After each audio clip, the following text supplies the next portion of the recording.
Why did you become a recording artist? Um, Shit, because I just used to listen to a lot of music, and that was just like one of the last options I really had left. Because like I tried school, basketball, I used to play basketball. I quit doing all of that, so I just was like, I needed something positive to do with my life. Why did you quit school? Cause I just was too focused on like the wrong stuff, and like I couldn't like focus on getting good grades and stuff like that. So really, my mom just told me to stop going if I wasn't gonna focus on doing. How far did you get with your education? I think I did like 1 year like community college. So you did get your high school education, Mm-hmm. your diploma Yeah, out of the way. yeah. Do you remember what community college this was? It was OCC. It was Onondaga Community College in Syracuse in my city. And then you drop out at some point. Yeah. And did you actually complete that freshman year and then drop out, or before the freshman year was over with?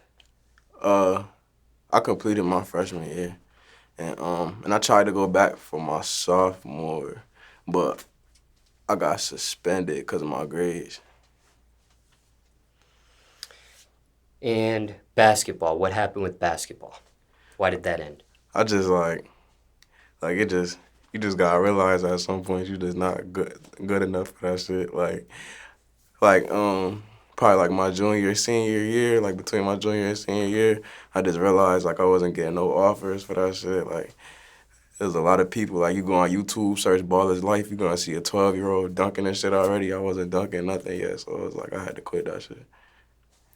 What high school was this?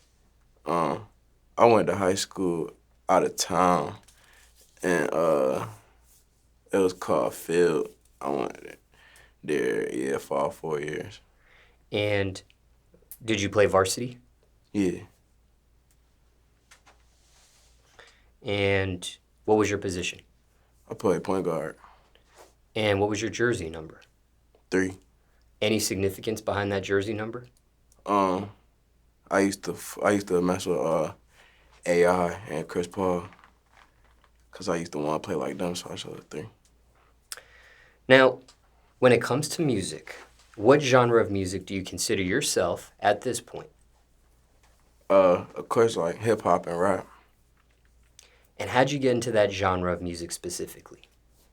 cause that's just what I used to listen to since birth. Yeah. Was that the first genre of music you ever encountered in life? Yeah. Was it a certain song or artist that got your attention back then? Yeah, I used to listen to like the first rapper I could remember like liking a whole lot was 50 Cent. Then after 50 Cent, it was probably like Lil Wayne, Drake, G Herbo. Now let's break this down. What drew you to 50? Um, I can't really remember. I don't know. I just really just like the music. He was going crazy at the point when I was a kid. So that's like when he got shot 11 times and survived that shit. So I just was like, yeah, like that's my favorite rapper at that point. What about Lil Wayne? What drew you to him? Probably like he was going crazy too. Like he used to like metaphors he used to use. Like he used to say some crazy shit when he was rapping. So back then, like I used to listen to that. Drake. What drew you to him? Um, Probably really like when I started getting older, like getting in middle school, because I started liking them in probably like middle school. So middle school, and I used to like start start really trying to fuck with girls eh, back then. So I used to relate to listening to Drake a lot. And G Herbo. What drew you to him? Probably like getting older and relating to the stuff that he rapping about, like being in the streets. Now, do you remember how you discovered 50 Cent? Yeah, I think my dad used to listen to him, and then my dad used to buy me the CDs. I remember one time my dad bought me a CD with like I was probably like 7, 8 years old. My dad bought me the CD with the cussing on it, and my mom got mad as fuck. Did she try to get you to throw it out, or Yeah, she took that shit, and I think she bought me the clean version after that. what about Lil Wayne? Do you remember how you discovered him, or did someone put you onto him as well? Probably the radio, I think. I think the first Lil Wayne song I think I heard on the radio was that Fireman John. What about Drake?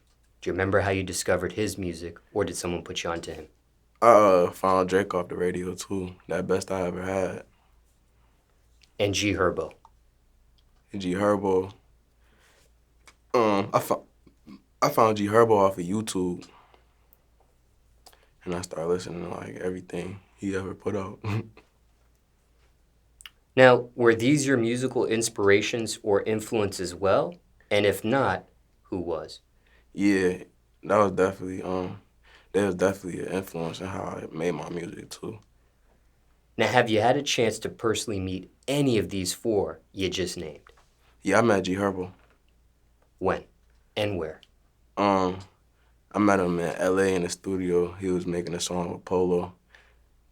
And I was talking to him for a good little minute. We just had a conversation about just like rapping, like how this shit go and like how to make money off this shit. He was talking about cryptocurrency, all type of shit. So yeah, that was crazy. And I know that when you listen to someone's music or see them on TV or their music videos or online, and then you meet them in person, sometimes people can meet one's expectations. Sometimes they can surpass one's expectations, or they can disappoint. Yeah, no, I thought the same thing too, but he was like exactly how I imagined him. He was the same, like regular street nigga that I imagined him being. Now, how'd you learn how to rap? What was your learning process like? I used to just always be good at like reading and writing. Like reading was my like English was my best subject in school. Like I failed damn near everything else and then get an A in English. And I remember writing one of my first raps. Like I just really tried to mimic like whoever I was listening to at the time. Or if I liked the song by them, I use their instrumental and try to remix one of their songs. So, safe to say you were self-taught. Yeah. And it was something you wanted to do on your own, or was it a suggestion? Maybe someone put a battery behind your back, so to speak. Nah, that was really something I wanted to do by myself. Have you found your sound yet? Yeah, I say I found my sound. Are you able to describe it? It's like really like a melodic. I would describe my sound as like melodic, like real heavy on the melodic side, or like real like bar heavy. Like I use a lot of metaphors and stuff in my rap. How did you find it? Just going to the studio more often. That's how you really do it. Like just being in the studio all the time and experimenting with different stuff. And how did you know when you found your sound? That moment that you had found it? When I just started making a lot of songs that I liked that sounded similar. And like not similar, but like like the same like cadence and stuff like that. So. And how long did that take you to get to it? From the moment you started rapping to actually finding your sound, rough estimate. Probably like a year and a half, I'd say. And for time reference, it's June 2021 now. Mm-hmm. Now at this point, are you a full-time recording artist? Yeah, definitely. How long would you say you've been full-time? Rough estimate. Probably like a year. Because before I got signed, I was just at home doing a little bit of everything. So when I moved to LA, when I got signed, I say that's when I became a full-time. And who'd you end up signing with? Capilot Records / Columbia. Now, did you sign to Capilot first, Or did Capilot in Columbia already have that establishment distribution set up already? No, it was like I signed to Polo under like a management deal to like shop different labels, shop me to different labels and try to give me a deal. But he was starting, by the time I was doing that, he was starting to get like a label deal with them. And I basically started it off as his first artist. Now, how did that happen? Give me the story. Um, he just saw my stuff on, he saw my music on Instagram through another rapper that he was friends with, and he reached out to me on Instagram and brought me out to a show. Then I just got his number and started texting him. After that, then like fast forward like a year later, I signed the official deal with him. Are you biologically related to him or anyone on Capilot? Nah. Now, what do you think attracted him to you initially? Was it your talent? Did you have a song at the time? Did you have a local or regional buzz at the time? Or had he even gone viral when he had seen you? Nah, I really probably only had like 900 followers, 900 to 1,000 followers on Instagram, and wasn't really getting no buzz like that. So I think he just like saw talent in me, cause that's one thing I could say about him is he good at scouting talent. Like he knows somebody got that shit when they do. Care to share the name of this recording artist that was the, I don't want to say middleman, but was the barrier between you two? Yeah, his name Lil Romo from Chicago. And how do you know him? We was signed to the same management before I had met Polo, and he showed, like, my manager had showed my stuff to Lil Romo, and he saw it, put it on his story. He liked it, and that's how Polo seen it. What happened with your management situation there?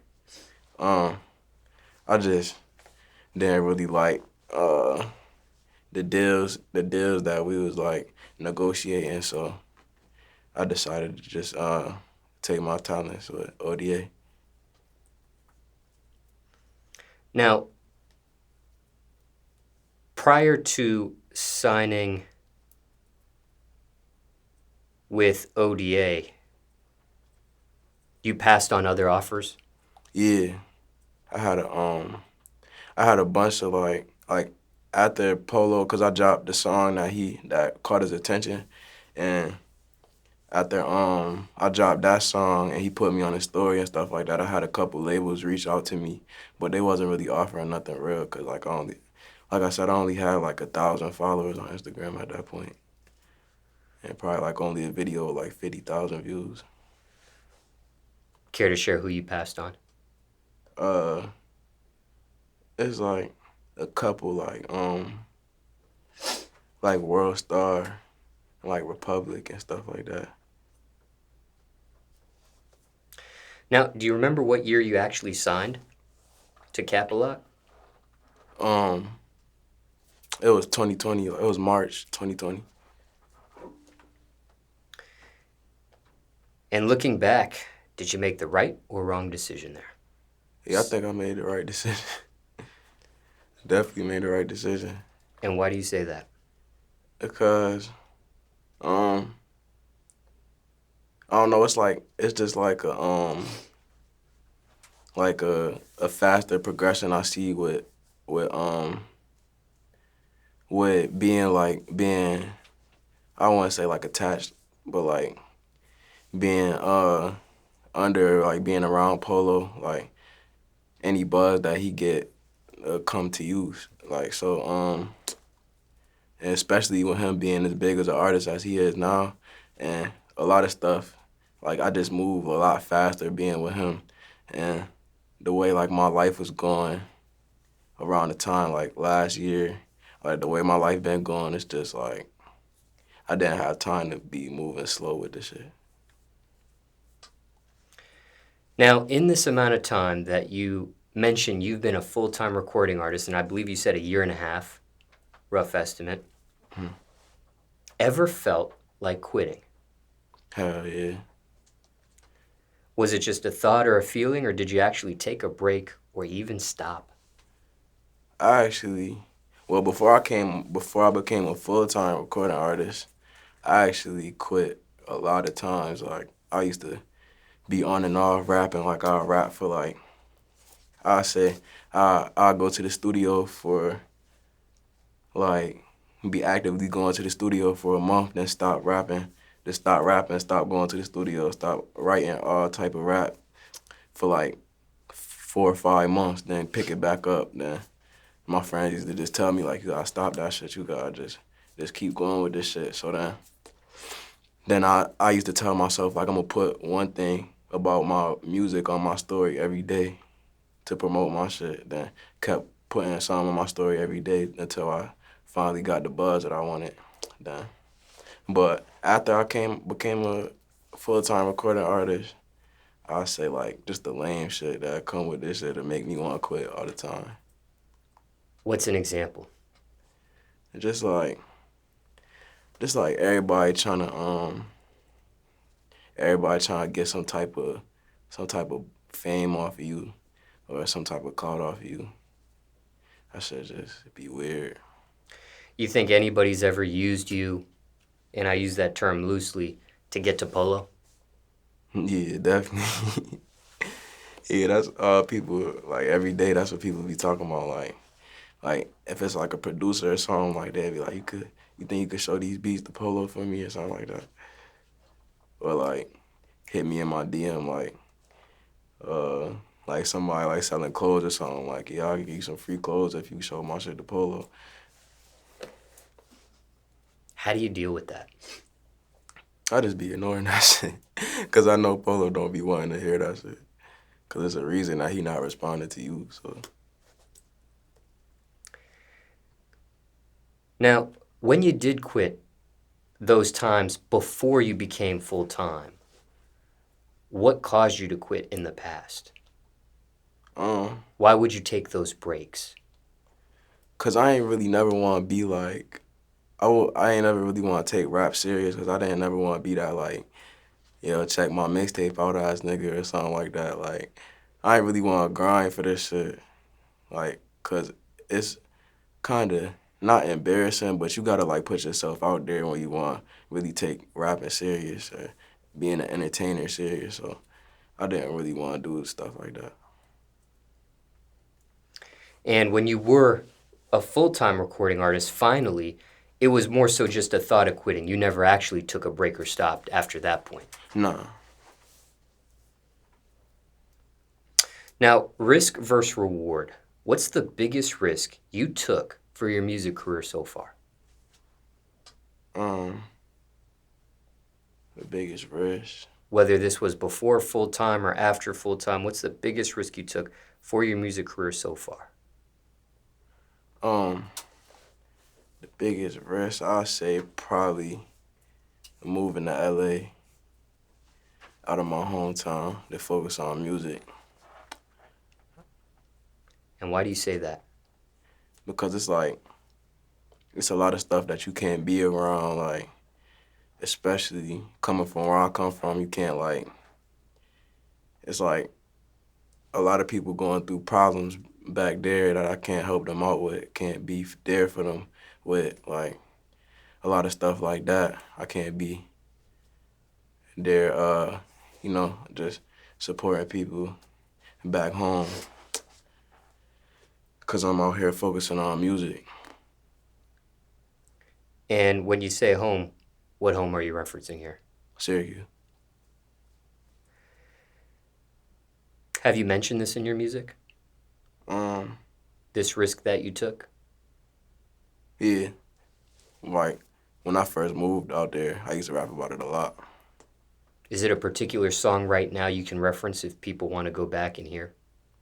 Nah, I ain't really dropped nothing that had to do with that yet. Looking back at how everything's played out, has that risk for the reward been worth it?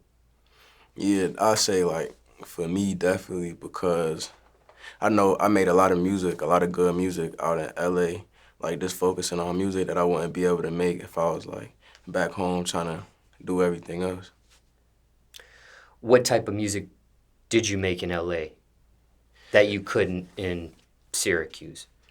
It's just like different, like you just tap into like different versatility, stuff like that, like rapping about girls or something like that, or making like a party song, club song, stuff like that. You don't really think about that when you at home in the hub.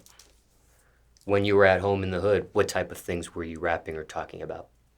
Shit, everything going on around me, shit like that. Basically, shit that everybody heard already. Proudest accomplishment. Did you want to say something? Okay. Proudest accomplishment so far in your music career? Um, Getting signed probably. And why do you say that? Because around the time that I got signed, I had like I dropped one of the biggest songs that I ever dropped called Moves, and I got like, that's the first time I hit 1 million views, and I know that's like all I ever wanted to do since I ever started rapping was hit 1 million views. So around that time, then like even I know a lot of people dream of that, like that's all people want to do, like just see some money off of rapping. And when I signed my deal, that's the first money I ever seen, like the first real money, like over $1,000 I ever seen from rapping. So. And that was off the YouTube check? No, I'm saying like, cause I signed when I signed my deal and got my advance. Ah. When you refresh my memory, because I'm thinking of so many things as you're talking, this 1 million views, this was on YouTube? Mm-hmm. And was that before you signed or after you signed? It was like the same time, pretty much. Yeah, I think I might have hit 1 million views the day I signed. You think you signing had anything to do with it hitting 1 million? Yeah, cause the video, like it was a viral video I had posted, that Polo had posted on his page, of him giving me the money, and that joint had went viral. It was on everything like XXL Complex and stuff like that. So I got a lot of attention off of that. When it came to signing, we already talked about how it happened and everything like that. But is there a secret to signing? Nah, it's really just cause I say it's easy to get signed. You just gotta build your buzz up, and and like wait for them, cause the labels start contacting me when I first got my like first 100,000, 200,000 views. So it's really easy to get labels interested in you. You just gotta take the right deal.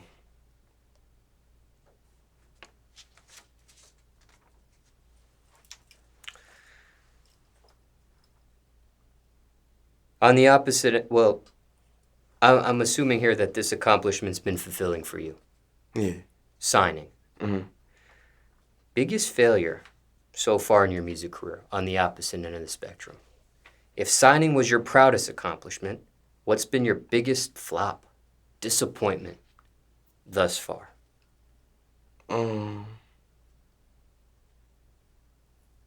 I don't really, I don't really know like what would be my biggest flop. I ain't really have no no biggest flops yet. It's just like dealing with criticism and stuff like that, that like dealing with hate that fans be saying in the comments. That's probably like the biggest downfall I say I had.